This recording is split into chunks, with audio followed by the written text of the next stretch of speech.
हर जन की अपना गुण न गवावे। रहाऊ जो किश करे सो आपे स्वामी। हर आपे कार कमावे। हर आपे ही मत देवै स्वामी।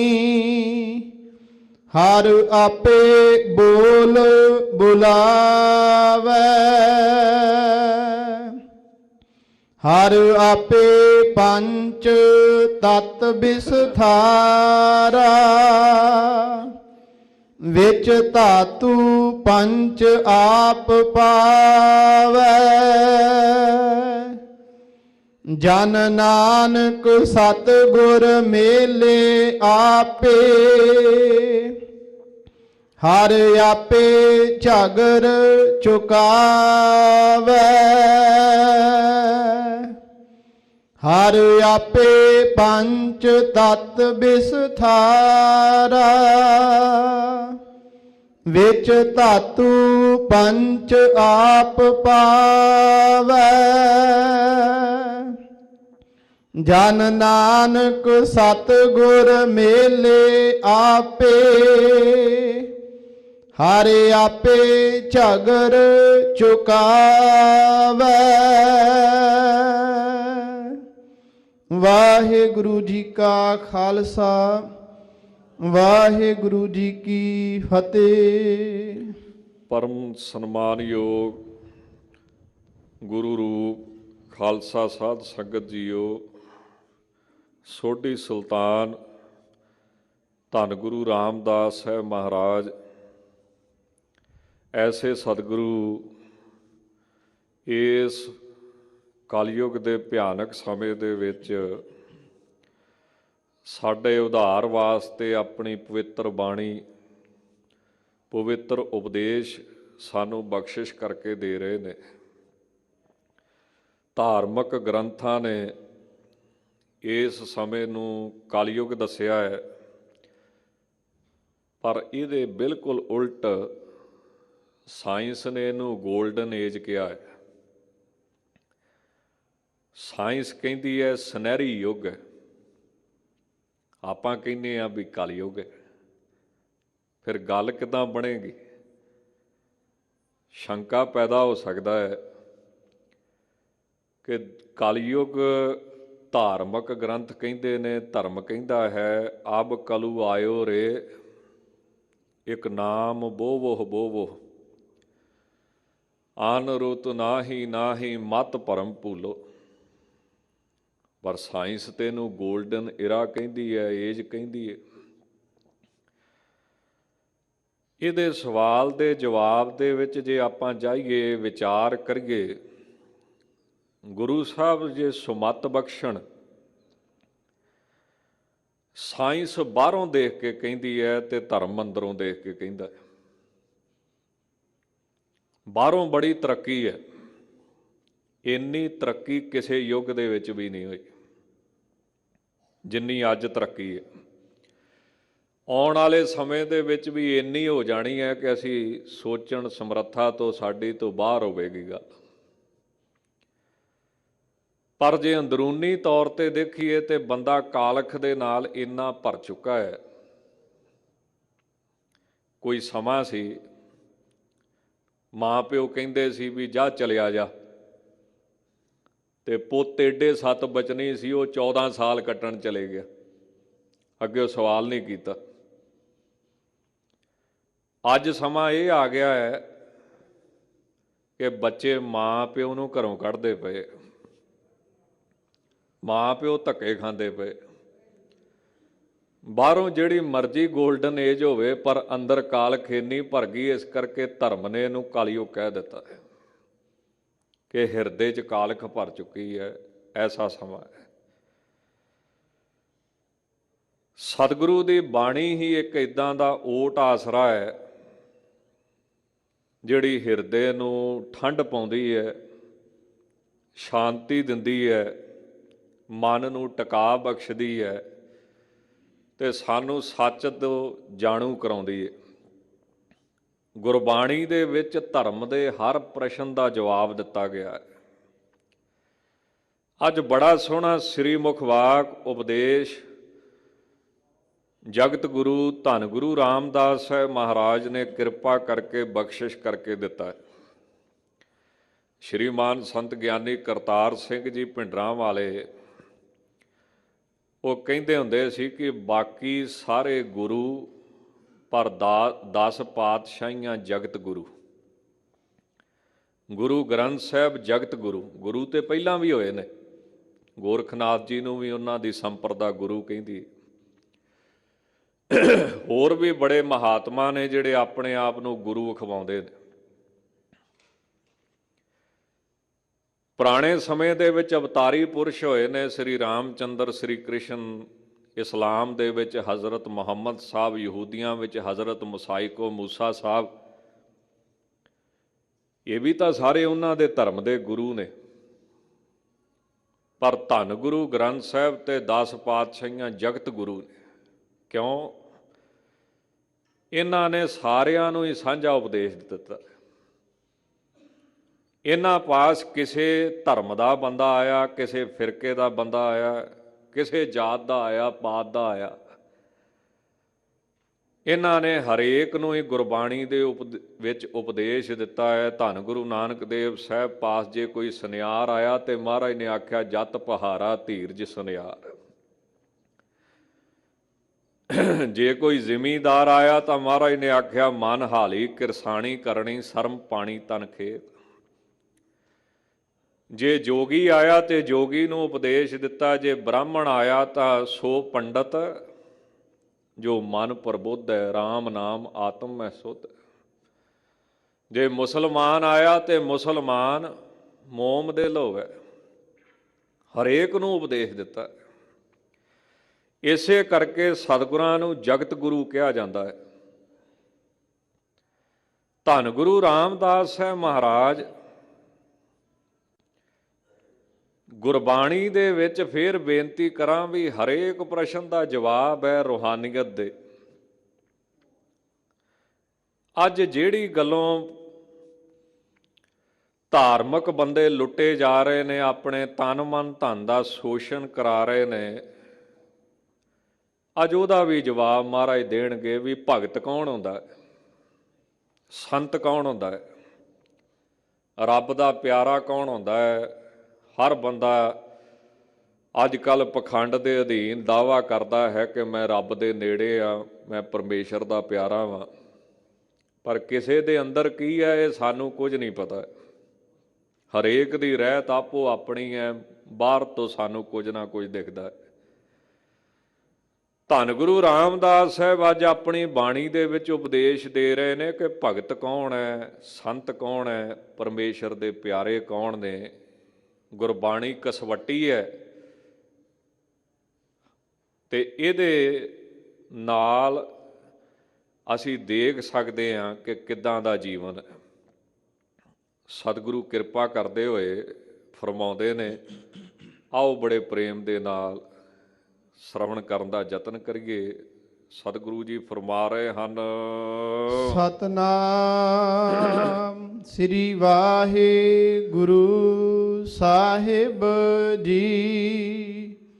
ਬੈਰਾੜੀ ਮਹੱਲਾ ਚੌਥਾ। ਹਰ ਜਨ ਰਾਮ ਨਾਮ ਗੁਣ ਗਾਵੇ। ਜਿਹੜੇ ਹਰੀ ਦੇ ਪਿਆਰੇ ਨੇ ਇਹ ਵਾਹਿਗੁਰੂ ਦੇ ਗੁਣ ਗਾਉਂਦੇ ਨੇ ਤੇ ਸਤਿਗੁਰੂ ਨੇ ਗੁਣ ਗਾਉਣ ਦੀ ਬੜੀ ਵੱਡੀ ਮਹਿਮਾ ਕਥਨ ਕੀਤੀ ਹੈ। ਜਿਹੜਾ ਹਉਮੈ ਦਾ ਰੋਗ ਕਿਸੇ ਯਤਨ ਦੁਆਰਾ ਵੀ ਖਤਮ ਨਹੀਂ ਹੁੰਦਾ, ਉਹ ਵਾਹਿਗੁਰੂ ਦੇ ਗੁਣ ਗਾਇਆ ਖਤਮ ਹੁੰਦਾ ਹੈ। ਗੁਣ ਗਾਵਤ ਤੇਰੀ ਉਤਰਸ ਮੈਲ, ਬਿਨ ਸਜਾਏ ਹਉਮੈ ਬਿਖ ਫੈਲ। ਧੰਨ ਗੁਰੂ ਅਮਰਦਾਸ ਸਾਹਿਬ ਜੀ ਨੂੰ ਸਵਾਲ ਕੀਤਾ ਕਿ ਸਤਿਗੁਰੂ ਜੀ ਹਿਰਦੇ ਵਿੱਚ ਨਾਮ ਨਹੀਂ ਵਸਦਾ, ਸਤਿਗੁਰੂ ਜੀ ਕਹਿਣ ਲੱਗੇ, ਵਾਹਿਗੁਰੂ ਦੀ ਸਿਫਤ ਕਰੀ ਚੱਲੋ, ਕਰੀ ਚੱਲੋ, ਕਰੀ ਚੱਲੋ, ਇੱਕ ਦਿਨ ਸਮਾਂ ਆਵੇਗਾ ਸਦਾ ਸਿਫਤ ਸਲਾਹ ਤੇਰੀ ਨਾਮ ਮਨ ਵਸਾਵੇ। ਵਾਹਿਗੁਰੂ ਦੇ ਨਾਮ ਨੂੰ ਹਿਰਦੇ 'ਚ ਵਸਾ ਦੇ। ਵਾਹਿਗੁਰੂ ਜੀ ਦੇ ਗੁਣਾਂ ਦੇ ਵਿੱਚ ਬੜੀ ਵੱਡੀ ਮਹਿਮਾ ਹੈ, ਤਾਕਤ ਹੈ। ਵਾਹਿਗੁਰੂ ਦੇ ਪਿਆਰੇ ਸੰਤ ਜਨ, ਗੁਰਸਿੱਖ, ਭਗਤ ਜਨ, ਉਹ ਸਿਰਫ ਤੇ ਸਿਰਫ ਆਪਣੀ ਜਿੰਨੀ ਊਰਜਾ ਹੈ, ਧਿਆਨ ਹੈ, ਸ਼ਕਤੀ ਹੈ, ਉਹ ਵਾਹਿਗੁਰੂ ਦੇ ਗੁਣ ਗਾਉਣ ਦੇ ਵਿੱਚ ਹੀ ਲਾਉਂਦੇ ਹਨ। ਜੇ ਕੋਈ ਨਿੰਦ ਕਰੇ ਹਰ ਜਨ ਕੀ, ਆਪਣਾ ਗੁਣ ਨਾ ਗਵਾਵੇ। ਹੁਣ ਦੋ ਸ਼ਕਤੀਆਂ ਮੰਨੀਆਂ ਨੇ, ਇੱਕ ਭਗਵਾਨ ਹੈ ਤੇ ਇੱਕ ਸ਼ੈਤਾਨ ਹੈ।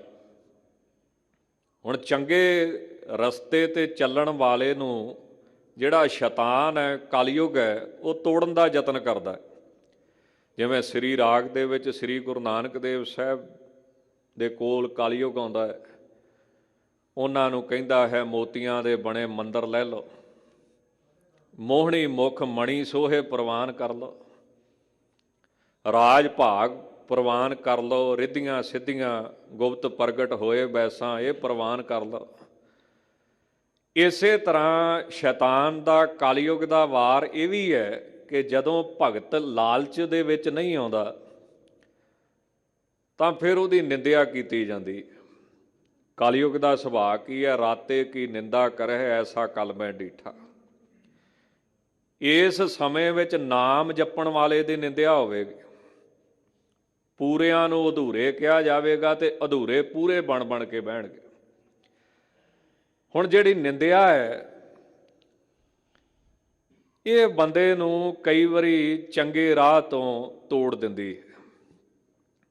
ਵੀ ਜੇ ਕਿਸੇ ਦੇ ਮਨ ਦੇ ਵਿੱਚ ਆਵੇ ਵੀ ਮੈਂ ਤਾਂ ਹੁਣ ਗੁਰਦੁਆਰੇ ਜਾਣਾ ਵਾਂ, ਸੇਵਾ ਕਰਦਾ, ਲੋਕ ਫਿਰ ਮੇਰੀ ਨਿੰਦਿਆ ਕਰੀ ਜਾਂਦੇ। ਕਈ ਵਾਰੀ ਬੰਦਾ ਦੁਖੀ ਹੋ ਕੇ ਰੱਬ ਦਾ ਰਾਹ ਛੱਡ ਦਿੰਦਾ ਹੈ।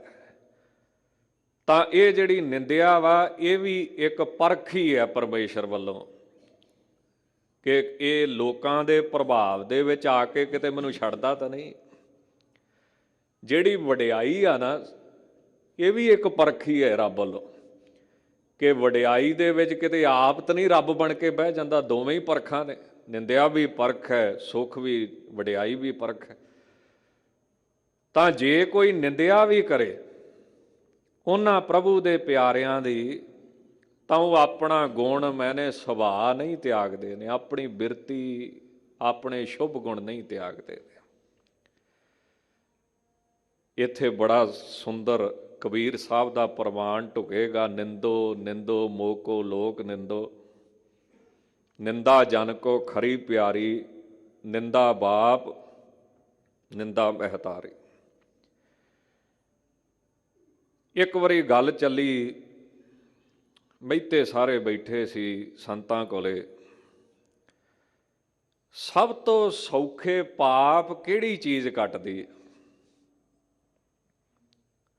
ਹੁਣ ਜਿੰਨੇ ਗਿਆਨੀ ਸਿੰਘ ਸੀ ਉਹਨਾਂ ਨੇ ਝੱਟ ਸ਼ਬਦ ਪੜ੍ਹਤਾ, ਘੋਰ ਦੁਖਿਅੰਗ ਅਨਕ ਹਤਿਅੰਗ ਜਨਮ ਦਾਰਿਦਰੰਗ ਮਹਾ ਵਿਖਿਆਦੰਗ ਮਿਟੰਤ ਸਗਲ ਸਿਮਰੰਤ ਹਰ ਨਾਮ ਨਾਨਕ ਜੈਸੇ ਪਾਵਕ ਕਾਸ਼ਟ ਭਸਮੰ ਕਰੋਤ।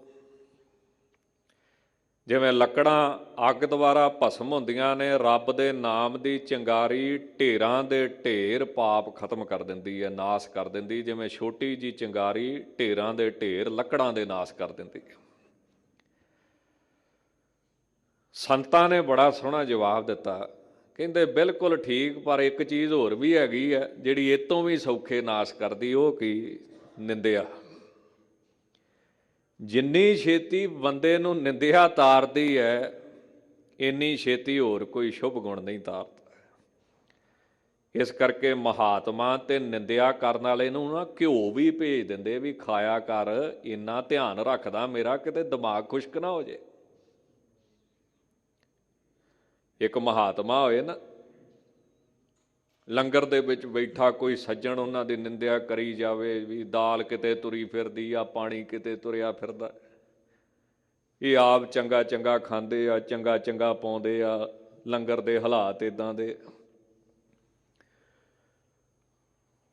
ਉਹ ਜਿਉਂ ਲੱਗਾ ਲੰਗਰ ਦੇ ਵਿੱਚ ਬੈਠਾ ਸੰਤਾਂ ਦੀ ਨਿੰਦਿਆ ਕਰਨ, ਸੰਤ ਆਪਣੇ ਸੇਵਕਾਂ ਨੂੰ ਕਹਿਣ ਲੱਗੇ ਵੀ ਕੋਈ ਬੰਦਾ ਨਾ ਸੱਜਣ ਮੇਰੇ ਪਿਆਰ ਆਲਾ ਨਾ ਮੇਰੇ ਕੱਪੜੇ ਧੋਂਦਾ ਪਿਆ। ਹੁਣ ਜਾਣੀ ਜਾਣ ਸੀ ਮਹਾਤਮਾ, ਤੇ ਕੱਪੜੇ ਧੋਂਦਾ ਵੀ ਉੱਥੇ ਪਿਆ ਵਾ ਜਿੱਥੇ ਲੋਕ ਪ੍ਰਸ਼ਾਦਾ ਛਕਦੇ ਨੇ, ਨਹੀਂ ਤੇ ਵਾਸ਼ਰੂਮ 'ਚ ਚਲਿਆ ਜਾਵੇ, ਪਾਣੀ ਦੇ ਕੰਢੇ ਤੇ ਚਲਿਆ ਜਾਵੇ, ਉਹ ਲੰਗਰ 'ਚ ਬੈਠਾ ਮੇਰੇ ਕੱਪੜੇ ਧੋਈ ਜਾਂਦਾ। ਐਂ ਕਰੋ, ਉਹਦਾ ਜ਼ੋਰ ਬਹੁਤ ਲੱਗਦਾ ਵਾ, ਤੇ ਉਹਨੂੰ ਕਿਲੋ ਘਿਓ ਦੇ ਕੇ ਆਓ ਮੇਰੀ ਵੱਲੋਂ। ਉਹ ਸੇਵਾਦਾਰ ਗਏ, ਜਾਂ ਵੇਖਿਆ ਉਹ ਸੰਤਾਂ ਨੂੰ ਗਾਲਾਂ ਕੱਢਦਾ ਪਿਆ। ਉਹ ਹੱਸ ਕੇ ਮੁੜ ਕੇ ਆਣ ਕੇ ਕਹਿੰਦੇ ਬਾਬਾ ਜੀ ਉਹ ਕੱਪੜੇ ਨਹੀਂ ਧੋਂਦਾ, ਉਹ ਤੇ ਤੁਹਾਡੀ ਬਹੁਤ ਬਦਨਾਮੀ ਕਰਦਾ ਪਿਆ, ਉਹ ਤੇ ਨਿੰਦਿਆ ਕਰਦਾ ਪਿਆ। ਸੰਤ ਕਹਿੰਦੇ ਨਹੀਂ ਭਾਈ, ਉਹ ਤੇ ਮੇਰੇ ਕੱਪੜੇ ਧੋਂਦਾ, ਹਮਰੇ ਕੱਪੜੇ।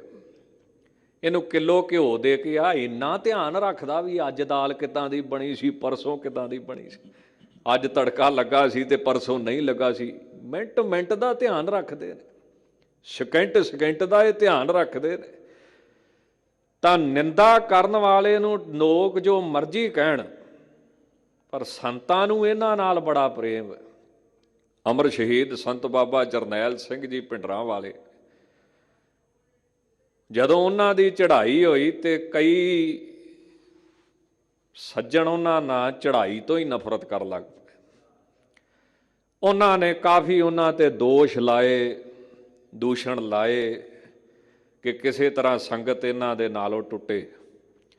ਸੰਤਾਂ ਦਾ ਤੇਜ ਪ੍ਰਤਾਪ ਬੜਾ ਸੀ, ਇਸ਼ਾਰਾ ਕਰਨ ਦੀ ਲੋੜ ਸੀ, ਉਹ ਲੱਭਣਾ ਵੀ ਨਹੀਂ ਸੀ ਜਿਹੜਾ ਕਰਦਾ ਸੀ।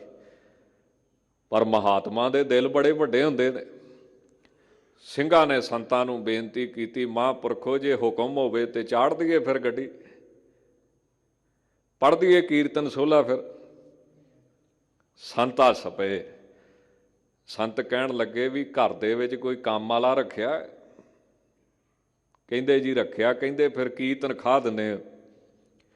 ਕਹਿੰਦੇ ਜੀ ਛਮਾਈ ਦਾਣੇ ਕੀਤੇ ਨੇ, ਪਿੰਡਾਂ ਚੱਲਦਾ ਨਾ ਦਾਣੇ ਦੇਣੇ, ਛਮਾਈ ਦਾਣੇ ਕੀਤੇ ਨੇ, ਆਟਾ ਦੇਈਦਾ ਹੈ, ਹੋਰ ਕੱਪੜਾ ਲੀੜਾ ਦੇਈਦਾ ਹੈ, ਤੇ ਕੁਝ ਪੈਸੇ ਬੰਨੇ ਨੇ। ਸੰਤ ਕਹਿੰਦੇ ਜੇ ਤੇਰੇ ਘਰ ਕੋਈ ਮੁਫਤ ਕੰਮ ਕਰੇ ਫੇਰ ਤੂੰ ਦੁਖੀ ਹੋਵੇਂਗਾ ਕਿ ਖੁਸ਼ ਹੋਵੇਂਗਾ? ਕਹਿੰਦਾ ਜੀ ਹੋਰ ਕੀ ਚਾਹੀਦਾ ਹੈ, ਮੈਂ ਤੇ ਖੁਸ਼ ਹੋਊਂਗਾ ਵੀ ਮੇਰੇ ਤੋਂ ਲੈਂਦਾ ਵੀ ਕੁਝ ਨਹੀਂ ਹੈ ਤੇ ਸੇਵਾ ਵੀ ਪੂਰੀ ਕਰਦਾ ਹੈ, ਝਾੜੂ ਵੀ ਫੇਰਦਾ ਹੈ, ਪੋਚਾ ਵੀ ਲਾਉਂਦਾ ਹੈ, ਕੱਪੜੇ ਵੀ ਧੋਂਦਾ, ਸਭ ਕੁਝ ਕਰਦਾ। ਸੰਤ ਕਹਿੰਦੇ ਫਿਰ ਜਿਹੜਾ ਮੇਰੀ ਨਿੰਦਿਆ ਕਰਦਾ ਮੈਂ ਉਹਨੂੰ ਕਿੱਦਾਂ ਮਰਵਾ ਦਾਂ? ਉਹ ਤੇ ਮੁਫਤ ਦੇ ਵਿੱਚ ਉਹ ਮੇਰੇ ਤੋਂ ਲੈਂਦਾ ਹੀ ਕੁਛ ਨਹੀਂ ਆ, ਫਿਰ ਵੀ ਸਭ ਕੁਝ ਕਰੀ ਜਾਂਦਾ ਮੇਰਾ। ਇਹ ਗੁਰਬਾਣੀ ਕਹਿੰਦੀ ਹੈ ਵੀ ਨਿੰਦਾ ਜਿਹੜੀ ਹੈ ਇਹ ਰੱਬ ਦੇ ਪਿਆਰੇ ਨੂੰ ਬੜੀ ਚੰਗੀ ਲੱਗਦੀ। ਤੇ ਇੱਕ ਗੱਲ ਚੇਤੇ ਰੱਖਣੀ ਚਾਹੀਦੀ ਹੈ, ਦੁਨੀਆ ਕਿਸੇ ਪਾਸੇ ਵੀ ਨਹੀਂ ਰਾਜੀ ਹੁੰਦੀ। ਇਸ ਨਿੰਦਿਆ ਤੋਂ ਤੇ ਗੁਰੂ ਨਾਨਕ ਦੇਵ ਸਾਹਿਬ ਨਹੀਂ ਬਚ ਸਕੇ ਤੇ ਆਪਾਂ ਕਿੱਦਾਂ ਬਚਾਂਗੇ? ਕੋਈ ਆਖੇ ਭੂਤਨਾ, ਕੋਈ ਕਹੇ ਬੇਤਾਲਾ। ਗੁਰੂ ਨਾਨਕ ਦੇਵ ਸਾਹਿਬ ਇਸ ਨਿੰਦਿਆ ਤੋਂ ਤੇ ਗੁਰੂ ਅਰਜਨ ਦੇਵ ਸਾਹਿਬ ਮਹਾਰਾਜ ਨਹੀਂ ਬਚ ਸਕੇ। ਬਾਬਾ ਪ੍ਰਿਥੀ ਚੰਦ ਕੀ ਕਹਿੰਦਾ ਹੈ? ਗੁਰੂ ਅਰਜਨ ਦੇਵ ਸਾਹਿਬ ਨੇ ਤਰਨ ਤਾਰਨ ਦੇ ਵਿੱਚ ਛੱਪੜ ਬਣਾਇਆ।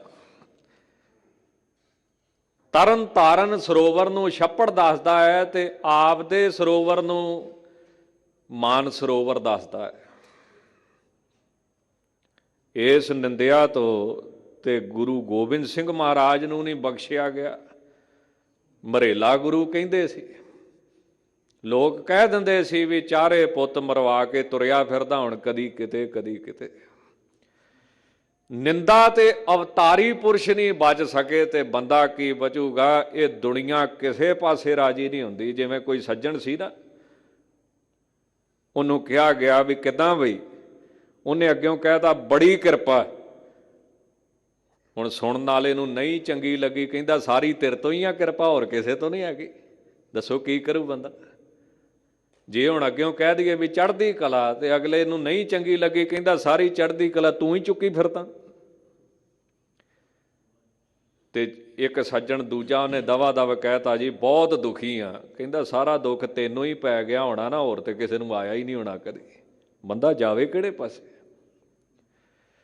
ਤਾਂ ਸਾਧੂ ਲੋਕ ਆਪਣਾ ਸੁਭਾਅ ਨਹੀਂ ਛੱਡਦੇ, ਆਪਣਾ ਗੁਣ ਜਿਹੜਾ ਹੈ ਉਹ ਨਹੀਂ ਗਵਾਉਂਦੇ, ਕਿਉਂਕਿ ਇਹ ਜਿਹੜੀ ਨਿੰਦਿਆ ਹੈ ਇਹ ਵੀ ਇੱਕ ਪਰਖ ਹੀ ਹੈ ਉਸ ਪਰਮੇਸ਼ਰ ਦੀ, ਵਾਹਿਗੁਰੂ ਦੀ। ਰੱਬ ਦੇ ਪਿਆਰੇ ਇੱਧਰ ਆਪਣਾ ਧਿਆਨ ਡਾਇਵਰਟ ਨਹੀਂ ਹੋਣ ਦਿੰਦੇ। ਇਸ ਕਰਕੇ ਮਹਾਰਾਜ ਕਹਿੰਦੇ ਨੇ ਕਿ ਜੇ ਕੋਈ ਨਿੰਦ ਕਰੇ ਹਰ ਜਨ ਕੀ, ਆਪਣਾ ਗੁਣ ਨਾ ਗਵਾਵੇ, ਉਹ ਆਪਣਾ ਸੁਭਾਅ ਨਹੀਂ ਛੱਡਦੇ। ਇੱਕ ਬੜੇ ਪਿਆਰੇ ਮਹਾਤਮਾ ਹੋਏ ਸੰਤ ਮਾਧੋ ਦਾਸ, ਪਰਮਹੰਸ ਬਿਰਤੀ ਦੇ ਵਿੱਚ ਵਿਚਰਦੇ ਹੁੰਦੇ ਸੀ। ਹੁਣ ਪਰਮਹੰਸ ਬਿਰਤੀ ਬਾਰੇ ਕਬੀਰ ਸਾਹਿਬ ਨੇ ਜ਼ਿਕਰ ਕੀਤਾ ਹੈ, ਕਬੀਰ ਭਲੀ ਮਧੂਕਰੀ ਨਾਨਾ ਬਿਦ ਕੋ ਨਾਜ, ਦਾਵਾ ਕਾਹੂ ਸਿਓ ਨਹੀਂ ਵੱਡਾ ਦੇਸ ਵੱਡ ਰਾਜ। ਇੱਦਾਂ ਪ੍ਰਸ਼ਾਦਾ ਲੈਣ ਸਵੇਰੇ ਜਾਣਾ, ਕਿਸੇ ਨੇ ਕੁਝ ਦੇਣਾ ਕਿਸੇ ਨੇ ਕੁਝ ਦੇਣਾ, ਤੇ ਇੱਕ ਮਾਈ ਬੜੇ ਔਂਤਰੇ ਸੁਭਾਅ ਦੀ, ਉਹਨੇ ਅੱਗਿਓਂ ਗਾਲਾਂ ਦੇਣੀਆਂ, ਤੇ ਸੰਤ ਨੇ ਵੀ ਜਾਣ ਕੇ ਉਹਦੇ ਕੋਲੇ ਰੋਜ਼ ਜਾਣਾ। ਸੰਤ ਸੀ ਨਾ, ਉਹ ਆਪਦਾ ਸੁਭਾਅ ਨਾ ਛੱਡੇ, ਆਪਦਾ ਨਾ ਛੱਡੇ।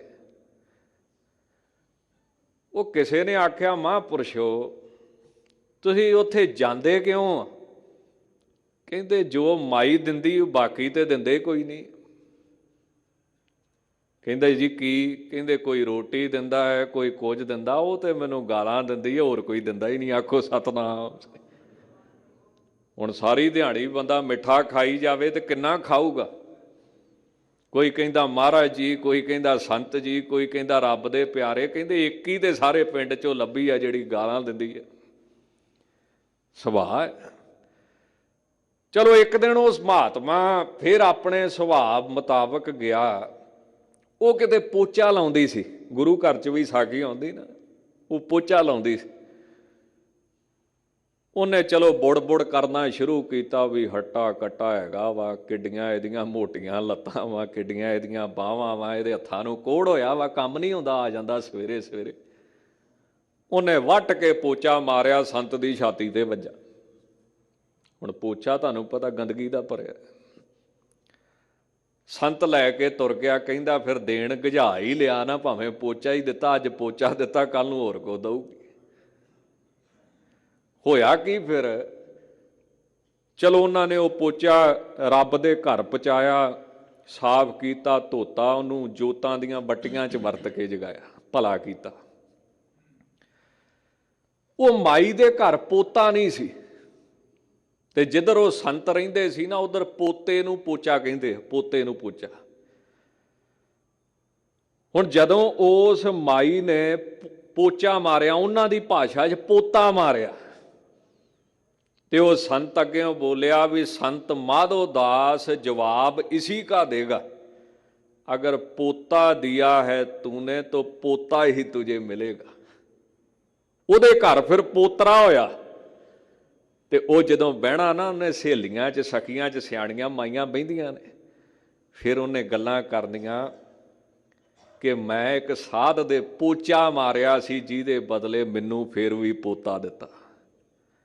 ਸੁਭਾਅ ਹੈ ਮਹਾਤਮਾ ਦਾ। ਬੜਾ ਸੋਹਣਾ ਲਿਖਿਆ ਕਿਸੇ ਕਵੀ ਨੇ, ਉਹ ਲਿਖਦੇ ਨੇ, ਪੋਤਾ ਦਿਓ ਨਾ ਪ੍ਰੇਮ ਸੋ ਰਿਸ਼ਵਤ ਦੀਨੋ ਮਾਰ, ਐਸੇ ਪੁੰਨਿਅਨ ਸੋ ਸਖੀ ਮੇਰੇ ਪੋਤਾ ਖੇਲਤ ਦਵਾਰ।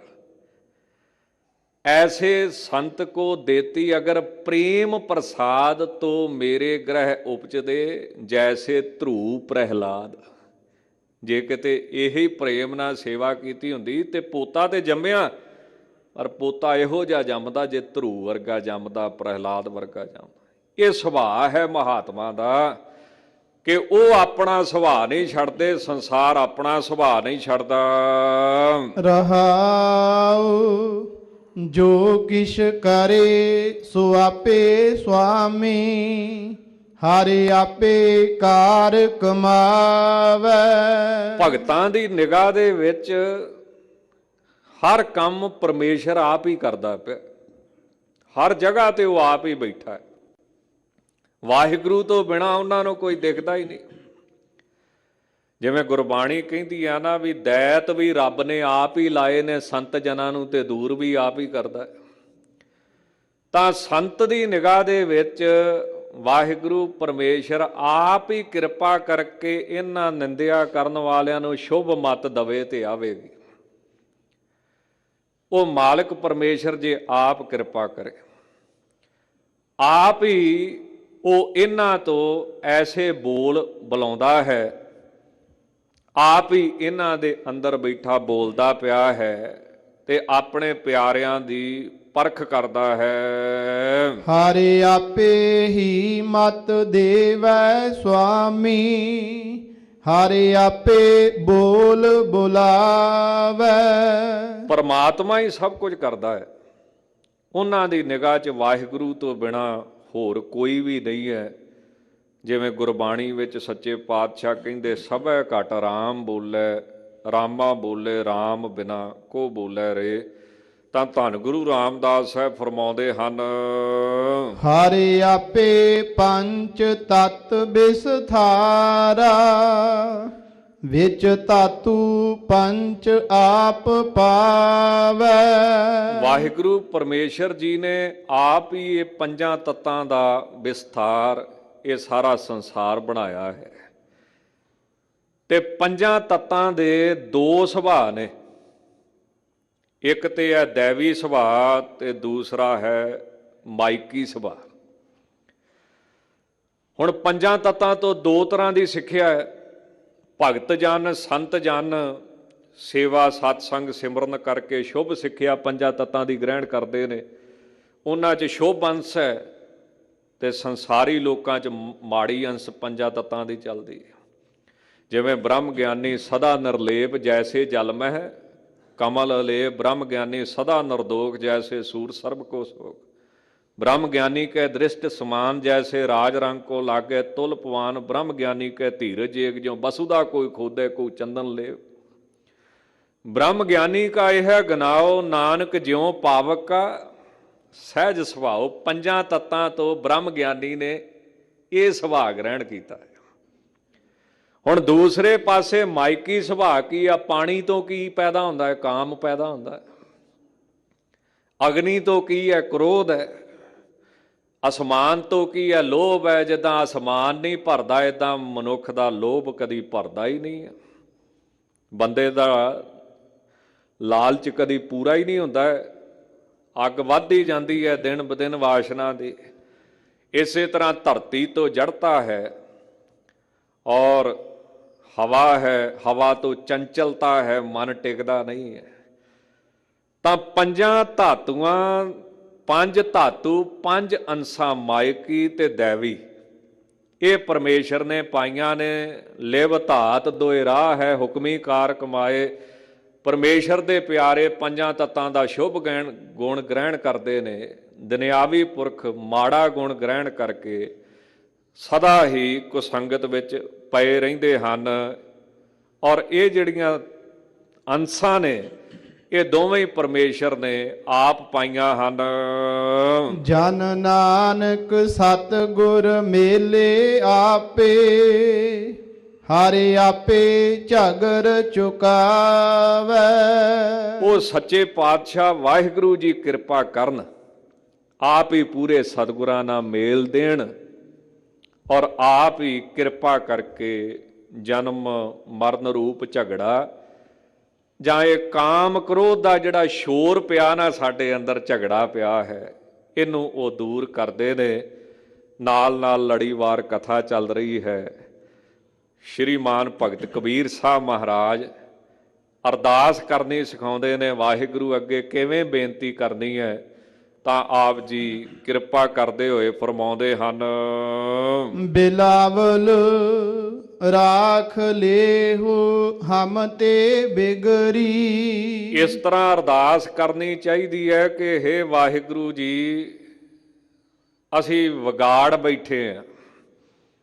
ਕਿਵੇਂ ਵਿਗੜੀ ਹੈ ਕਿ ਵਾਹਿਗੁਰੂ ਜੀ ਆਪ ਜੀ ਦੇ ਨਾਲ ਇੱਕ ਬਚਨ ਕੀਤਾ ਸੀ, ਗੁਰਮੁਖਾਂ ਕਰਾਂ ਉੱਪਰ ਚੇਤਿਆ। ਵਾਅਦਾ ਕੀਤਾ ਸੀ ਕਿ ਦਸਵੰਧ ਦੇਵਾਂਗੇ, ਬੰਦਗੀ ਕਰਾਂਗੇ, ਪਰ ਜਦੋਂ ਸੰਸਾਰ ਦੇ ਵਿੱਚ ਜਨਮ ਹੋਇਆ, ਲਿਵ ਛੁੜਕੀ, ਲੱਗੀ ਤ੍ਰਿਸ਼ਨਾ, ਮਾਇਆ ਅਮਰ ਵਰਤਾਇਆ, ਤਾਂ ਵਾਹਿਗੁਰੂ ਨੂੰ ਭੁੱਲ ਗਏ, ਪਰਮੇਸ਼ਰ ਤੋਂ ਬੇਮੁਖ ਹੋ ਗਏ। ਤਾਂ ਇਸ ਪ੍ਰਕਾਰ ਵਿਗਾੜ ਬੈਠੇ। ਆਪ ਜੀ ਅੱਗੇ ਅਰਦਾਸ ਹੈ, ਬੇਨਤੀ ਹੈ ਕਿ ਕਿਰਪਾ ਕਰਕੇ ਰੱਖਿਆ ਕਰੋ, ਤਰਸ ਕਰਕੇ ਰੱਖ ਲਓ, ਬਖਸ਼ ਲਓ, ਲੇਖੈ ਕਤੇ ਨਾ ਛੂਟੀਐ, ਖਿਨ ਖਿਨ ਭੂਲਣ ਹਾਰ, ਬਖਸ਼ਣ ਹਾਰ ਬਖਸ਼ ਲੈ, ਨਾਨਕ ਪਾਰ ਉਤਾਰ।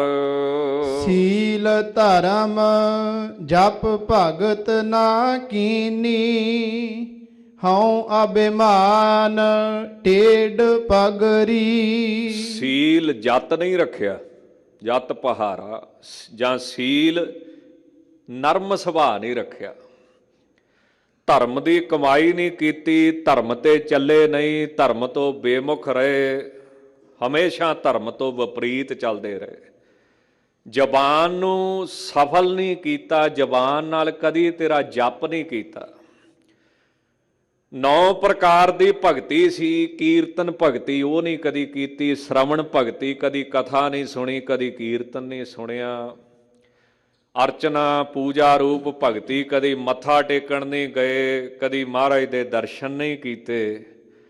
ਜਿਵੇਂ ਸਤਿਗੁਰੂ ਕਹਿੰਦੇ ਨਾ, ਜਪ ਤਪ ਸੰਜਮ ਧਰਮ ਨਾ ਕਮਾਇਆ, ਸੇਵਾ ਸਾਧ ਨਾ ਜਾਣਿਆ ਹਰ ਰਾਇਆ, ਕਹੋ ਨਾਨਕ ਹਮ ਨੀਚ ਕਰਮਾ, ਸਰਣ ਪਰੇ ਕੀ ਰੱਖੋ ਸਰਮਾ।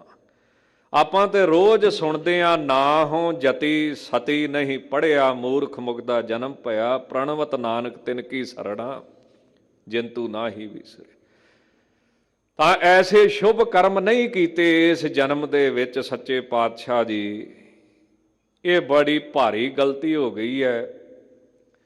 ਤਾਂ ਸੀਲ ਧਰਮ ਜਪ ਭਗਤ ਨਾ ਕੀਨੀ, ਹਉ ਅਭਿਮਾਨ, ਫਿਰ ਹਉਮੈ ਦੇ ਵਿੱਚ ਰਹੇ, ਅਭਿਮਾਨ ਦੇ ਵਿੱਚ ਰਹੇ, ਹੰਕਾਰ ਦੇ ਵਿੱਚ ਰਹੇ, ਸ਼ੁਭ ਗੁਣਾਂ ਦਾ, ਵਿਦਿਆ ਦਾ, ਪਦਵੀ ਦਾ, ਜਾਇਦਾਦ ਦਾ ਹੰਕਾਰ ਹੀ ਚਿੰਬੜਿਆ ਰਿਹਾ।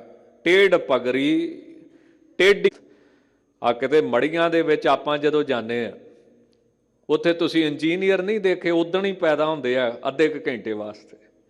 ਕੋਈ ਕਹੂਗਾ ਲੱਕੜ ਸਿਰ ਦੇ ਥੱਲੇ ਨਹੀਂ ਦਿੱਤੀ, ਕੋਈ ਕਹੂਗਾ ਪੈਰ ਨੰਗੇ ਰਹਿ ਗਏ, ਤੇ ਕਈ ਤੇ ਮੇਰੇ ਵਰਗੇ ਪੱਖਾ ਚੁੱਕੀ ਫਿਰਦੇ ਹੁੰਦੇ, ਉਹ ਅੱਗ ਨਹੀਂ ਪੈਂਦੀ, ਆ ਪੱਖਾ ਲਿਆਈ ਫੜ ਕੇ ਘਰੋਂ। ਹੁਣ ਬੰਦਾ ਸਾਰੀ ਉਮਰ ਤੁਹਾਡੇ 'ਚ ਰਿਹਾ, ਸਾਰੀ ਉਮਰ ਉਹਨੇ ਤੁਹਾਡੇ ਵਾਸਤੇ ਕੀਤਾ, ਤੇ ਤੁਸੀਂ ਦੇਖਿਆ ਮੜੀਆਂ 'ਚ ਕਿੰਨੇ ਇੰਜੀਨੀਅਰ ਪੈਦਾ ਹੁੰਦੇ ਆ, ਕਿੱਡੇ ਕਿੱਡੇ ਸਿਆਣੇ ਜੰਮਦੇ ਆ।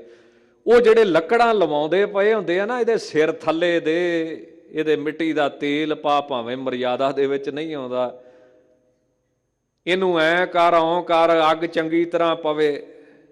ਉਹ ਜਿਹੜੇ ਲੱਕੜਾਂ ਲਵਾਉਣ ਵਾਲੇ ਨੇ, ਉਹਨਾਂ ਨੂੰ ਆਪਦੀ ਭੁੱਲੀ ਪਈ ਐ, ਇਹ ਤੋਂ ਵੱਡੀ ਕੀ ਹੈਰਾਨੀ ਹੋ ਸਕਦੀ। ਜਿਹੜੇ ਉੱਥੇ ਖਲੋਤੇ ਸਾਰਾ ਕੁਝ ਕਰ ਸਕਦੇ, ਕਰ ਰਹੇ ਨੇ ਸਾਰਾ ਕੁਝ। ਸਤਿਗੁਰੂ ਕਹਿੰਦੇ ਨਾ, ਬੀਤ ਜੈ ਹੈ, ਬੀਤ ਜੈ ਹੈ ਜਨਮ ਅਕਾਜ ਰੇ, ਨਿਸ ਦਿਨ ਸੁਣ ਕੇ ਪ੍ਰਾਨ ਸਮਝਤ ਨਹਿ ਰੇ, ਅਜਾਨ ਕਾਲ ਤੋਂ ਪਹੁੰਚਿਓ ਆਨ, ਕਹਾ ਜੈ ਹੈ ਭਾਜ ਰੇ। ਹੁਣ ਆਪਣੇ ਕੰਨਾਂ ਨਾਲ ਸੁਣਿਆ ਵੀ ਆ ਤੇ ਅੱਖਾਂ ਨਾਲ ਵੇਖਿਆ ਵੀ ਆ ਦੁਨੀਆ ਨੂੰ, ਮਰਦਿਆਂ ਜਾਂਦਿਆਂ, ਪਰ ਫਿਰ ਵੀ ਆਪਦੀ ਮੌਤ ਭੁੱਲੀ ਪਈ, ਆਪਣੇ ਆਪ ਨੂੰ ਅਮਰ ਮੰਨੀ ਬੈਠੇ। ਫਿਰ ਹੈਰਾਨੀ ਦੀ ਗੱਲ ਹੈ, ਮਹਾਰਾਜ ਪੰਜਵੇਂ ਪਾਤਸ਼ਾਹ ਕਹਿੰਦੇ, ਬੰਦਾ ਵੇਂਦਾ ਵੀ ਆ, ਸੁਣਦਾ ਵੀ ਆ, ਫਿਰ ਵੀ ਅੰਨੇ ਦਾ ਅੰਧਾ, ਪੇਖਤ ਚਾਖਤ ਕਹੀਅਤ ਅੰਧਾ, ਸੁਣੀਅਤ ਸੁਣੀਏ ਨਾਹੀ। ਐਸੇ ਹਾਲਾਤ ਨੇ। ਤਾਂ ਸਤਿਗੁਰੂ ਕਹਿੰਦੇ, ਆਪਣੇ ਆਪ ਨੂੰ ਅਮਰ ਜਾਣ ਕੇ ਪਦਾਰਥਾਂ ਰੂਪ ਜਲ ਦੇ ਨਾਲ ਇਹ ਕਾਇਆ ਨੂੰ, ਸਰੀਰ ਨੂੰ ਮੈਂ ਸੰਚਦਾ ਰਿਹਾ, ਪਾਲਦਾ ਰਿਹਾ, ਪਦਾਰਥਾਂ ਰੂਪ ਜਲ ਲਾਇਆ ਹੈ। ਪਰ ਇਹ ਸਰੀਰ ਕਿੱਦਾਂ ਦਾ ਸੀ ਭੁੱਲ ਗਿਆ। ਇਹ ਮਿਥਿਆ ਕਾਚੀ ਗਗਰੀ, ਇਹ ਸਰੀਰ ਮਿਥਿਆ ਹੈ। ਤੇ ਮਿਥਿਆ ਦੇ ਅਰਥ ਵਿਦਵਾਨਾਂ ਨੇ ਕਈ ਕੀਤੇ ਨੇ। ਇੱਕ ਤੇ ਝੂਠਾ, ਇੱਕ ਮਿਥਿਆ ਦਾ ਅਰਥ ਕੀਤਾ ਹੈ ਵੀ ਜਿਹੜੀ ਚੀਜ਼ ਦਿਖਦੀ ਤੇ ਹੋਵੇ ਪਰ ਅਸਲੀਅਤ ਵਿੱਚ ਨਾ ਹੋਵੇ, ਪਕੜ ਦੇ ਵਿੱਚ ਨਾ ਆਵੇ। ਪਰ ਇੱਕ ਬੜੇ ਹੋਰ ਚੰਗੇ ਵਿਦਵਾਨ ਨੇ, ਉਹਨਾਂ ਬਹੁਤਾ ਸੋਹਣਾ ਅਰਥ ਕੀਤਾ ਹੈ। ਉਹ ਕਹਿੰਦੇ ਮਿਥਿਆ ਦਾ ਮਤਲਬ ਜਿਸ ਚੀਜ਼ ਦੀ ਤੁਹਾਡੀ ਨਿਗਾਹ 'ਚ ਅਹਿਮੀਅਤ ਨਾ ਰਹਿ ਜੇ, ਜਿਵੇਂ ਰੱਬ ਦੇ ਪਿਆਰਿਆਂ ਦੇ ਵਿੱਚ ਦੁਨੀਆ ਦੇ ਪਦਾਰਥਾਂ ਦੀ ਕੋਈ ਅਹਿਮੀਅਤ ਨਹੀਂ, ਹੁਣ ਨਾ ਹੁਣ ਉਹਨਾਂ ਦੀ ਸਿਹਤ ਤੇ ਕੋਈ ਅਸਰ ਨਹੀਂ, ਉਹਨੂੰ ਵੀ ਮਿੱਥਿਆ ਕਹਿ ਜਾਂਦਾ। ਮੈਨੇ ਜਿਸ ਚੀਜ਼ ਦੀ ਹੁਣ ਤੁਹਾਡੀ ਨਿਗਾਹ 'ਚ ਅਹਿਮੀਅਤ ਨਹੀਂ, ਕਿਸੇ ਕੰਮ ਨਹੀਂ ਹੈ, ਤਾਂ ਮਹਾਰਾਜ ਸੱਚੇ ਪਾਤਸ਼ਾਹ ਕਹਿੰਦੇ ਨੇ ਇਹ ਸਰੀਰ ਮਿਥਿਆ ਹੈ, ਤੁਛ ਹੈ, ਇਹ ਕਿਸੇ ਕੰਮ ਨਹੀਂ ਆਉਣਾ ਹੈ, ਤੇ ਕੱਚਾ ਹੈ, ਗਾਗਰ ਵਰਗਾ, ਜਿਵੇਂ ਕੱਚਾ ਘੜਾ ਪਾਣੀ ਪਾਇਆ ਖਰ ਜਾਂਦਾ ਹੈ, ਜਿਵੇਂ ਜਿਵੇਂ ਸਵਾਸਾਂ ਰੂਪੀ ਪਾਣੀ ਨਿਕਲ ਰਿਹਾ ਜਾਂ ਪੈ ਰਿਹਾ, ਸਵਾਸ ਬਤੀਤ ਹੋ ਰਹੇ ਨੇ, ਇਹ ਖਤਮ ਹੁੰਦਾ ਜਾ ਰਿਹਾ ਹੈ, ਜਾਂ ਜਿਵੇਂ ਜਿਵੇਂ ਕਾਲ ਰੂਪੀ ਸਮਾਂ ਰੂਪੀ ਪਾਣੀ ਪੈ ਰਿਹਾ ਹੈ, ਉਮਰ ਬਤੀਤ ਹੋ ਜਾ ਰਹੀ ਹੈ, ਇਹ ਖਤਮ ਹੁੰਦਾ ਜਾ ਰਿਹਾ ਹੈ। ਤੇ ਅੰਤ ਦਾ ਅਰਥ ਬੜਾ ਸੋਹਣਾ ਕਿਸੇ ਮਹਾਤਮਾ ਨੇ ਕੀਤਾ ਹੈ, ਅੰਤ ਮੈਨੇ ਖਤਮ ਹੋਣਾ ਨਹੀਂ, ਅੰਤ ਮੈਨੇ ਬਦਲ ਜਾਣਾ। ਇੱਕ ਨਵਾਂ ਅਰਥ ਕੀਤਾ ਕਿਸੇ ਮਹਾਤਮਾ ਨੇ, ਬਦਲ ਜਾਣਾ। ਪਹਿਲਾਂ ਬਚਪਨ ਸੀ, ਉਹ ਬਦਲ ਗਿਆ ਜਵਾਨੀ 'ਚ, ਜਵਾਨੀ ਬਦਲ ਗਈ ਅੱਧ-ਖੜ 'ਚ, ਅੱਧ-ਖੜ ਬਦਲ ਗਈ ਬੁਢੇਪੇ 'ਚ, ਤੇ ਹੁਣ ਬੁਢੇਪਾ ਕਿਹਦੇ 'ਚ ਬਦਲਿਆ? ਮੌਤ। ਮੌਤ ਅੰਤ ਨਹੀਂ ਆ, ਮੌਤ ਇੱਕ ਬਦਲਾਅ ਹੈ, ਇੱਥੇ ਮਰਦਾ ਕੁਝ ਵੀ ਨਹੀਂ ਹੈ। ਉਹ ਬਦਲ ਹੀ ਐਸੀ ਹਸਤੀ 'ਚ ਜਾਂਦਾ ਜਿਹੜੀ ਸਾਡੀ ਨਿਗਾਹ 'ਚ ਨਹੀਂ ਆਉਂਦੀ, ਕਿਉਂ ਸਾਡੀ ਨਿਗਾਹ 'ਚ ਤੇ ਸਿਰਫ 3 ਚੀਜ਼ਾਂ ਨੇ, ਜਨਮ ਲਿਆ, ਪਲਦਾ ਪਿਆ ਤੇ ਮਰ ਜਾਂਦਾ, 3 ਚੀਜ਼ਾਂ ਹੀ ਆਉਂਦੀਆਂ ਨਾ। ਜਿਵੇਂ ਆਪਾਂ ਕਹਿੰਦੇ ਗੋਡ, ਜੀ ਮੈਨੇ ਜਨਰੇਟਰ, ਉਹ ਮੈਨੇ ਓਪਰੇਟਰ, ਤੇ ਡੀ ਮੈਨੇ ਡਿਸਟਰੋਇਰ। ਏਕਾ ਮਾਈ ਜੁਗਤ ਵਿਆਹੀ, 3 ਚੇਲੇ ਪ੍ਰਵਾਨ, ਇੱਕ ਸੰਸਾਰੀ, ਇੱਕ ਭੰਡਾਰੀ, ਇੱਕ ਲਾਏ ਦੀ ਬਾਣ। ਤਾਂ 3 ਚੀਜ਼ਾਂ ਦਿਖਦੀਆਂ ਨੇ, ਜੰਮਦਾ ਹੈ, ਪਲਦਾ ਹੈ, ਮਰਦਾ ਹੈ, ਚੌਥੀ ਨਹੀਂ ਦਿਖਦੀ। ਤਾਂ ਉਹ ਕੀ ਆ? ਐਸਾ ਬਦਲਾਅ ਜਿਹੜਾ ਇਹਨਾਂ ਅੱਖਾਂ 'ਚ ਨਹੀਂ ਦਿਖਦਾ, ਬਾਹਰਲੇ ਸਰੀਰ ਦੇ ਸੰਬੰਧ 'ਚ ਨਹੀਂ ਆਉਂਦਾ। ਇੱਦਾਂ ਇਹ ਸਰੀਰ ਖਤਮ ਹੋ ਜਾਂਦਾ ਹੈ। ਮਹਾਰਾਜ ਫਰਮਾਉਂਦੇ ਹਨ, ਜਿਨ ਹੈ ਨਿਵਾਜ ਸਾਜ ਹਮ ਕੀਏ, ਤਿਸ ਹੈ ਬਿਸਾਰ ਅਵਰ ਲਗਰੀ। ਜਿਸ ਵਾਹਿਗੁਰੂ ਨੇ 5 ਤੱਤਾਂ ਤੋਂ ਇਹ ਸਰੀਰ ਸਾਜਿਆ, ਫਿਰ ਨਵਾਜਿਆ, ਵਡਿਆਈ ਦੇ ਕੇ, ਪਦਾਰਥ ਦੇ ਕੇ, ਪ੍ਰਤਿਸ਼ਠਾ ਦੇ ਕੇ, ਸਤਿਕਾਰ ਦਿੱਤਾ, ਪਰਿਵਾਰ ਦਿੱਤਾ, ਜਾਇਦਾਦ ਦਿੱਤੀ, ਇਹਨਾਂ ਵਡਿਆਈਆਂ ਦੇ ਨਾਲ ਨਵਾਜਿਆ, ਉਹ ਵਾਹਿਗੁਰੂ ਭੁੱਲ ਕੇ ਅਵਰ ਲਗਰੀ, ਪਦਾਰਥਾਂ ਦੇ ਵਿੱਚ ਹੀ ਸਾਡੀ ਬੁੱਧੀ ਲੱਗੀ ਰਹੀ, ਸੰਸਾਰ ਦੇ ਵਿੱਚ ਹੀ ਅਸੀਂ ਫਸੇ ਰਹੇ ਸਾਰੀ ਉਮਰ। ਸੰਦਕ ਤੋਹੇ ਸਾਧ ਨਹੀਂ ਕਹੀਓ, ਸਰਣ ਪਰੇ ਤੁਮਰੀ ਪਗਰੀ। ਕਬੀਰ ਸਾਹਿਬ ਕਹਿੰਦੇ, ਹੈ ਵਾਹਿਗੁਰੂ, ਦੁਨੀਆ ਸਾਨੂੰ ਸਾਧ ਕਹਿੰਦੀ ਹੈ, ਸੰਤ ਕਹਿੰਦੀ ਹੈ, ਪਰ ਅਸੀਂ ਸੰਤ ਨਹੀਂ, ਅਸੀਂ ਤੇ ਸੰਦਕ ਚੋਰ ਆ, ਸੰਧ ਲਾਉਣ ਵਾਲੇ। ਜਿਹੜਾ ਕੰਧ ਦੇ ਵਿੱਚ ਪਾੜ ਪਾਉਂਦਾ ਨਾ, ਅਸੀਂ ਹਉਮੈ ਦੀ ਸੰਧ ਲਾ ਛੱਡੀ, ਵਾਹਿਗੁਰੂ ਦੀ ਬੰਦਗੀ ਨਹੀਂ ਕੀਤੀ। ਹੇ ਸੱਚੇ ਪਾਤਸ਼ਾਹ, ਤੇਰੀ ਸ਼ਰਨ ਪਏ ਆ, ਆਪ ਜੀ ਦੇ ਚਰਨਾਂ ਦੀ ਸ਼ਰਨ ਫੜੀ ਹੈ, ਕਿਰਪਾ ਕਰਕੇ ਸਾਡੀ ਰੱਖਿਆ ਕਰੋ। ਕਹਿ ਕਬੀਰ ਇਹ ਬੇਨਤੀ ਸੁਨੀਓ, ਹਮ ਘਾਲੋ ਜਮ ਕੀ ਖਬਰੀ। ਕਬੀਰ ਸਾਹਿਬ ਕਹਿੰਦੇ, ਹੇ ਪ੍ਰਭੂ, ਇਹ ਬੇਨਤੀ ਮੇਰੀ ਸੁਣੋ, ਪ੍ਰਵਾਨ ਕਰੋ ਕਿ ਜਮਾਂ ਦੀ ਖਬਰ ਨਾ ਮੈਨੂੰ ਘੱਲਿਓ, ਜਮ ਨਾ ਮੈਨੂੰ ਲੈਣ ਆਉਣ, ਆਪਣੇ ਚਰਨਾਂ ਦੇ ਵਿੱਚ ਨਿਵਾਸ ਦਿਓ। ਜਾਂ ਖਬਰੀ ਦਾ ਮਹਾਂਪੁਰਸ਼ ਅਰਥ ਕਰਦੇ ਨੇ ਫਾਈ। ਧਾਰਮਿਕ ਗ੍ਰੰਥਾਂ 'ਚ ਲਿਖਿਆ, ਜਦੋਂ ਸਰੀਰ ਵਿੱਚੋਂ ਜਿੰਦ ਕੱਢੀ ਦੀ ਹੈ, ਤਾਂ ਉਹ ਜਿਹੜੀ ਰੱਸਾ ਪਾਉਂਦੇ ਨੇ ਜਾਂ ਰੱਸੀ ਪਾਉਂਦੇ ਨੇ, ਉਹਨੂੰ ਫਾਈ ਕਿਹਾ ਹੈ, ਖਬਰੀ ਕਿਹਾ, ਜਿਹਦੇ ਨਾਲ ਆਤਮਾ ਨੂੰ ਸਰੀਰ 'ਚੋਂ ਕੱਢ ਲੈਂਦੇ ਨੇ। ਜਾਂ ਮਹਾਂਪੁਰਸ਼ ਅਰਥ ਕਰਦੇ ਨੇ ਖਬਰੀ, ਕਹਿੰਦੇ ਤਲਵਾਰ ਨੂੰ ਜਿਹੜੀ ਬੜੀ ਖਰ ਤਿੱਖੀ ਹੈ, ਮੌਤ ਰੂਪੀ ਤਲਵਾਰ ਬੜੀ ਤਿੱਖੀ ਹੈ, ਇਹਦਾ ਬਹੁਤ ਜ਼ਿਆਦਾ ਮੌਤ ਦਾ ਦੁੱਖ ਮੰਨਿਆ ਗਿਆ ਹੈ। ਜਿਵੇਂ ਬਾਣੀ ਦੇ ਵਿੱਚ ਕਹਿੰਦੇ ਨਾ, ਕਿ ਜਿਉਂ ਜਮ ਆਏ ਕੇਸ ਗਹਿ ਭਟਕੈ, ਇੱਦਾਂ ਦੁੱਖ ਦੀ ਹਾਲਤ ਬਣਦੀ ਹੈ। ਇਹ ਤੋਂ ਸੱਚੇ ਪਾਤਸ਼ਾਹ ਆਪ ਜੀ ਦਾਸ ਨੂੰ ਬਚਾ ਕੇ ਰੱਖਿਓ। ਇਹ ਲੜੀਵਾਰ ਕਥਾ ਤੇ ਪਾਵਨ ਪਵਿੱਤਰ ਸ੍ਰੀ ਮੁਖਵਾਕ ਧੰਨ ਗੁਰੂ ਰਾਮਦਾਸ ਸਾਹਿਬ ਜੀ ਦਾ ਆਪ ਸਾਰਿਆਂ ਨੇ ਸ਼ਰਵਣ ਕੀਤਾ ਹੈ। ਅਖੀਰ ਤੇ ਜ਼ਰੂਰੀ ਬੇਨਤੀ ਇਹ ਹੈ ਕਿ ਨਾਲ ਨਾਲ ਕਿਸਾਨ ਸੰਘਰਸ਼ ਚੱਲ ਰਿਹਾ ਹੈ ਬਹੁਤ ਵੱਡਾ, ਤੇ ਇਹ ਕੋਈ ਕੁਦਰਤੀ ਸੰਜੋਗ ਕਹਿ ਲਓ ਇਸ ਧਰਤੀ ਦਾ।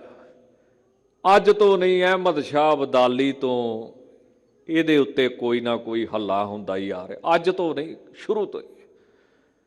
ਜਦੋਂ ਐਮਰਜੈਂਸੀ ਲੱਗੀ ਸੀ ਉਦੋਂ ਵੀ ਪੰਜਾਬੀਆਂ ਨੇ ਪਹਿਲ ਕੀਤੀ ਸੀ, ਤੇ ਸਮੇਂ ਦੀ ਪ੍ਰਧਾਨ ਮੰਤਰੀ ਨੇ ਕੀ ਕਿਹਾ ਸੀ ਕਿ ਸਾਰੇ ਦੇਸ਼ ਵਿੱਚ ਲੱਗੀ ਹੈ, ਪੰਜਾਬੀਓ ਤੁਹਾਡੇ ਜ਼ਿਆਦਾ ਹੀ ਢਿੱਡ ਪੀੜ ਹੁੰਦੀ ਹੈ ਵੀ ਮੇਰੀ ਐਮਰਜੈਂਸੀ ਤੋੜੀ ਹੈ। ਸੰਤਾਂ ਨੇ 37 ਜਲੂਸ ਕੱਢੇ ਸੀ, ਬਹੁਤ ਵੱਡੀ ਮਿਹਨਤ ਕੀਤੀ ਸੀ। ਇਹ ਕੋਈ ਕੁਦਰਤੀ ਹੈ ਕਿ ਪੰਜਾਬ ਨੂੰ ਹੀ ਸਾਹਮਣੇ ਹੋਣਾ ਪੈਂਦਾ ਹੈ। ਹੁਣ ਕਿਸਾਨ ਸੰਘਰਸ਼ ਚੱਲਦਾ ਪਿਆ ਹੈ, ਤੇ ਕੋਈ ਉਹਨਾਂ ਨੂੰ ਅੱਤਵਾਦੀ ਕਹਿੰਦਾ ਹੈ, ਕੋਈ ਉਹਨਾਂ ਨੂੰ ਵੱਖਵਾਦੀ ਕਹਿੰਦਾ ਹੈ। ਜੇ ਉਹ ਅੱਤਵਾਦੀ ਹੁੰਦੇ ਤੇ 60 ਦਿਨ ਉਹ ਸਿਆਲ 'ਚ ਬੈਠੇ ਨੇ, ਆਪਾਂ ਇੱਥੇ ਰਜਾਈਆਂ 'ਚ ਬੈਠੇ ਹਾਂ, ਕੰਬਲਾਂ 'ਚ ਬੈਠੇ ਹਾਂ, ਉਹ ਸੜਕ 'ਤੇ ਬੈਠੇ ਨੇ। ਅੱਤਵਾਦੀ ਹੁੰਦੇ ਤੇ ਉਦਣ ਦਾ ਹੀ ਕੋਈ ਨਾ ਕੋਈ ਚੰਦ ਚਾੜ੍ਹਦੇ, ਪਰ ਉਹ ਬਦਨਾਮ ਕਰਨ ਦੀ ਕੋਸ਼ਿਸ਼ ਸਰਕਾਰਾਂ ਦੀ ਨੀਤੀ ਹੁੰਦੀ, ਫੁੱਟ ਪਾਓ ਤੇ ਫੇਲ ਕਰੋ। ਗੁਰੂ ਕਿਰਪਾ ਕਰੇ। ਹੁਣ ਨਿੱਕੀ ਜੀ ਗੱਲ ਹੈ ਜੀ, ਤੁਸੀਂ ਕੇਸਰੀ ਝੰਡਾ ਲਾਤਾ, ਇਹ ਤੇ ਸਾਡੇ ਹਰ ਗੱਡੀ ਤੇ ਲੱਗਦਾ ਜਦੋਂ ਅਸੀਂ ਨਗਰ ਕੀਰਤਨ ਕੱਢਦੇ ਹਾਂ, ਇਹ 'ਚ ਕਿੱਡੀ ਗੱਲ ਆ ਕਿਤੇ।